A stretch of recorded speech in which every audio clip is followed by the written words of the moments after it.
என்னோடய donut package இப்படி தாங்க இருக்கும். அழகாக இருக்குல்ல. டோனட் செய்கிறதுக்கு 300 கிராம்ஸ் மைதா எடுத்துக்கோங்க.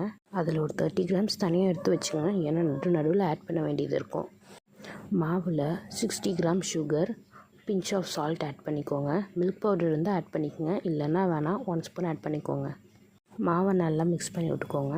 பேக்கிங் பவுடர் இருந்துச்சுன்னா ஒரு 1/4 டீஸ்பூன் ஆட் பண்ணிக்கோங்க. அதுவும் இல்லைனாலும் பரவாயில்ல, நல்லாவே வரும்.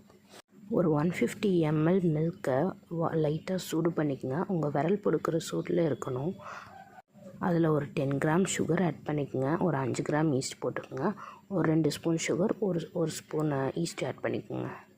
அதை மிக்ஸ் பண்ணி விட்டு 15 மினிட்ஸ் அப்படியே விட்டுருங்க.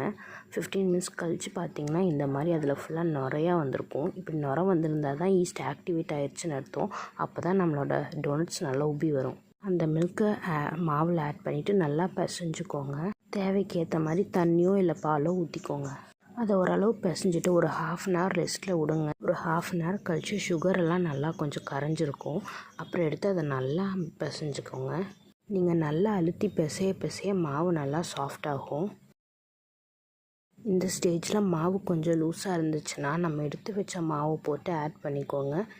மாவை நல்லா பிசைஞ்சிட்டு இந்த மாதிரி ரவுண்டாக பால் மாதிரி பண்ணிவிட்டு மேலே ஆயில் போட்டு பாத்திரத்தில் வச்சுக்கோங்க.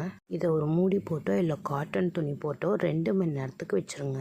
2 மணி நேரம் கழித்து பார்த்திங்கன்னா மாவு நல்லா டபுளாகவே உப்பி வந்திருக்கோங்க.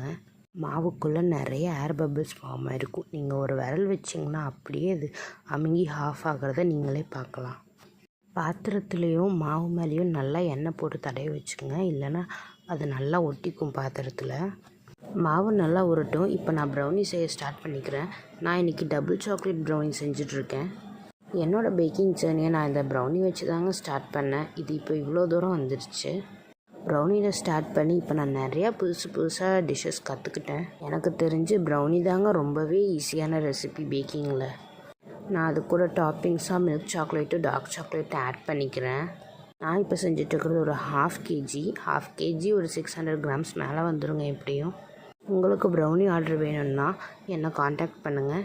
நம்மக்கிட்ட எப்போவுமே ஷிப்பிங் ஃப்ரீ தான். காண்டாக்ட் டிஸ்கிரிப்ஷனில் கொடுக்குறேன். ப்ரௌனி ரெசிபி வேணும்னாலும் சொல்லுங்கள். என்னோடய ஸ்டைலில் நான் எப்படி பண்ணுறேங்கிறத போடுறேன். பாருங்கள் எவ்வளோ சாக்லேட்டியாக இருக்குன்னு. என்னோட ஒரு சின்ன சஜஷன் என்னென்னா, இந்த மாதிரி நிறையா சாக்லேட் போடுற ப்ரௌனியை ஹீட் பண்ணி சாப்பிடுங்க. அப்போ தான் நல்லாயிருக்கும். இப்போ 2 ஹார்ஸ் ஆயிடுச்சு. நான் என்னோடய மாவை எடுத்து அதை திரட்ட ஆரம்பிச்சுக்கிறேன். இந்த மாதிரி திக்னஸில் இருந்தால் போதுங்க. நம்ம வீட்டில் இருக்க ஒரு மூடியே எடுத்து அதை ரவுண்ட் பண்ணி ஷேப் பண்ணிக்கோங்க. இப்போ ஒரு சின்ன வாட்டர் பாட்டில்